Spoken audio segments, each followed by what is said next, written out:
Sent from Disneyland, history in our hand. So much to say about yesterday and the decades we have spanned. Postcards from the park, this journey will embark. See what has changed and what remains on Sent from Disneyland. Sent from Disneyland. Welcome to the Sent from Disneyland podcast. Here age relives fond memories of the past. If it's your first time joining us, welcome. On this podcast, we'll take a journey into the past and explore Disneyland, Disneyland history, and more, with mementos, snapshots, souvenirs, and postcards sent from Disneyland, from 1955 to the present. Let's start by thanking my patrons from Patreon.com. You can join in at any level to support the show and receive snail mail from my trips to Disneyland and from my desk, plus some sneak peeks and bonus content.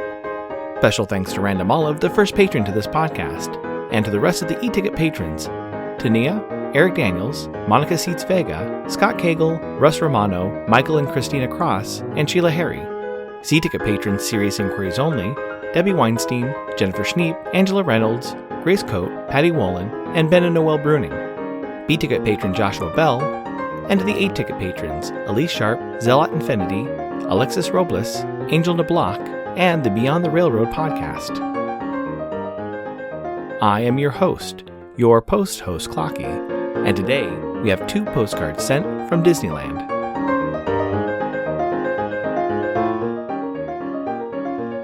The front of our first postcard has the Upjohn Pharmacy on Main Street, USA at night. You can see the mortar and pestle lamp hanging from the corner of the building, and 2 topiaries on either side of the door. On the back it reads, The Upjohn Company's Old-Fashioned Drugstore at Disneyland. Over 1,000 pharmaceutical antiques, including a giant mortar and pestle above the entrance, are displayed in this Victorian establishment. It's postmarked August 31st, 1964, with the San Diego cancel and a 4-cent purple Liberty postage stamp, Scott number 1036. I assume they visited the park on Sunday, August 30th, 1964, when park hours were from 9 a.m. to midnight. The weather was a high of 78 and a low of 60. Park attendance that day was 28,999. But there was room for 29,000. Any volunteers? It's addressed to John Courtwright of Spokane, Washington.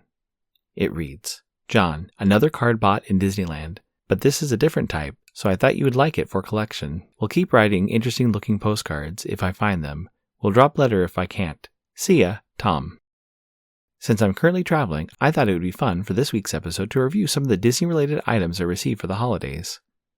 In early December, I was gifted a Mini Brands Disney Store Edition advent calendar from my friend Sarah, opening a door each day to receive a little, smaller than 2 inches trinket. Usually it was something you could find at a local Target. My favorite item was a VHS clamshell for The Little Mermaid, which also had a replica VHS tape inside. Another early holiday gift came from Angela. During my last trip to the park for the year, she gave me a wonderful glass ornament with Mickey and Minnie figurines next to a mailbox in the center, along with a Stitch postcard, which were, and may still be available at the Disney outlets. I have a similar postcard from the Livermore outlets, with a Mickey and Minnie and a red mailbox surrounded by stamps, envelopes, and postmarks. On the back it reads, 2024 Season's Greetings Collection 1 of 6. Some of the Disney gifts I received this year in the mail include some postcards from Monica and Mike, some silhouettes from Kayla, and many fun holiday cards, which I'll post on Instagram after Christmas. I also received 2 blue Mickey Mouse neckties from Gina. Be sure to check out her Poshmark listings. I'll add a link in the show notes. A more recent tradition with my family has been trading 8 gifts to 8 family members, but the gifts have to be the same. This year I went to Daiso to purchase my gifts, which included a magnetic storage container with Mickey, Minnie, or Chip and Dale, and wrapped in a small Disney holiday drawstring bag.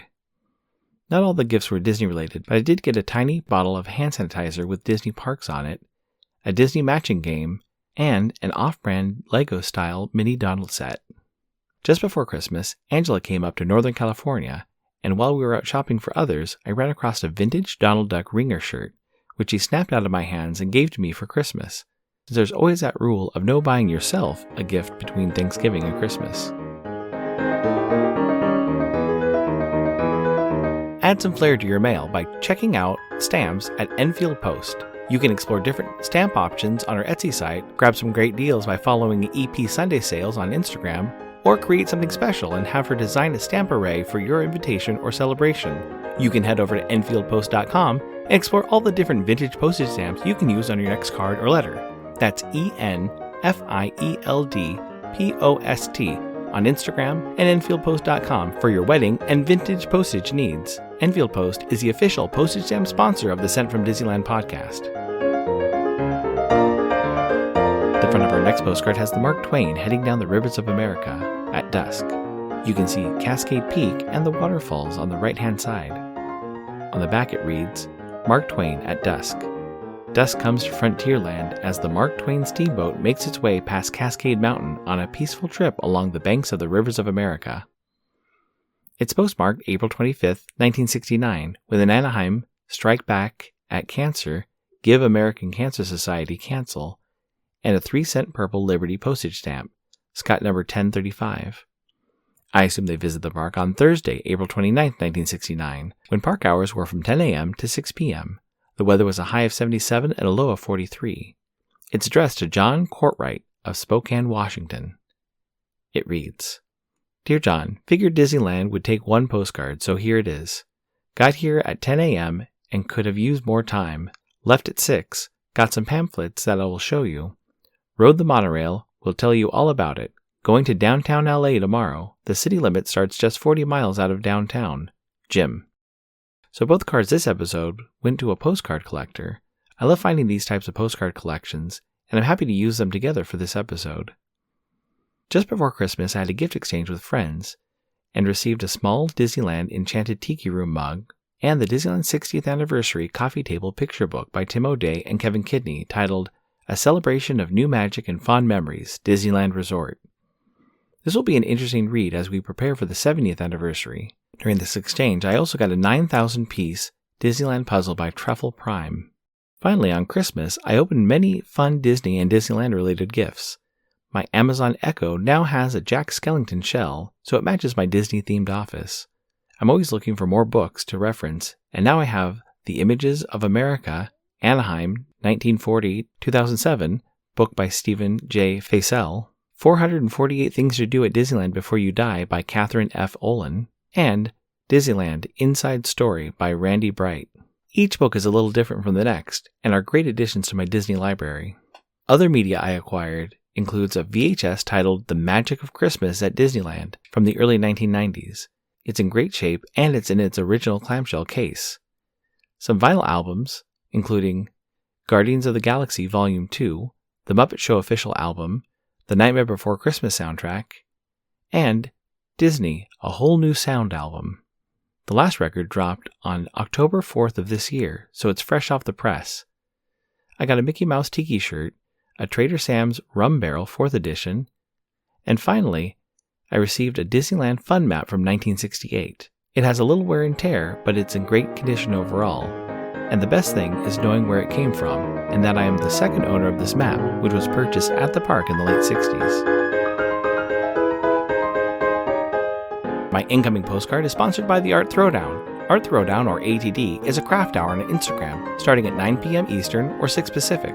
Art Throwdown is a wonderful community of artists who love to share their craft, from creating sticker postcards and coloring techniques to intricate paper cutting and unique crafting. It's always a treat to watch a show and occasionally get some one-of-a-kind postcards from the group. Each host brings something a little different to each show. I'll list some of the regular hosts, or you can follow Russ Romano 2021 on Instagram.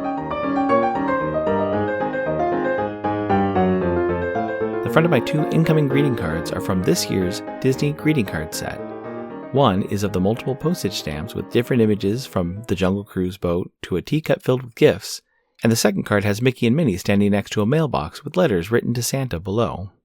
Both postmarked November 29, 2024, with a Santa Ana cancel and a total of 3 U.S. Star Forever postage stamps, Scott number 5362. The cards, in order, read, Clocky, I hope you enjoy this. Merry Christmas, Kayla. And Clocky, I hope you enjoy these silhouettes. I literally Googled how to spell this and still messed up. Messed up here too. Season's greetings, Kayla. Thank you so much for the cards and gifts, Kayla. I too look up some words to make sure I'm spelling them correctly. As much as we curse autocorrect for changing things, it does help. especially when you're trying to spell something with a pen and paper.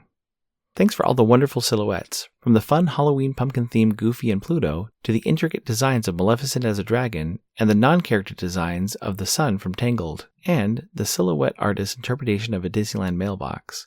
I'm always amazed by the artistry of the silhouette cast members, and I'm happy to have these in my ephemera collection. I'll probably hang a few on my wall and cycle them out by season. Thanks for listening to Sent from Disneyland. If you enjoyed this podcast, please subscribe and tell your friends. It would also help to leave a 5-star rating and comment on whatever podcast platform you use. If you'd like to support the show financially, please check out our Patreon page at patreon.com/sentfromdisneyland. You can find me on Instagram and TikTok at Sent from Disneyland or my website, sentfromdisneyland.com. For questions and comments, send me a postcard addressed to Sent from Disneyland, P.O. Box 44, Hood, California, 95639. This podcast is not affiliated with Disney, the United States Postal Service, or any post office or Disney-related properties. Opinions expressed on this podcast belong to the host and guests of the Sent from Disneyland podcast. This podcast is produced and edited by Clocky McDowell, website designed by Misty McDowell, theme song was written and performed by Noah Sunday Lefkowitz. Take it away, Noah.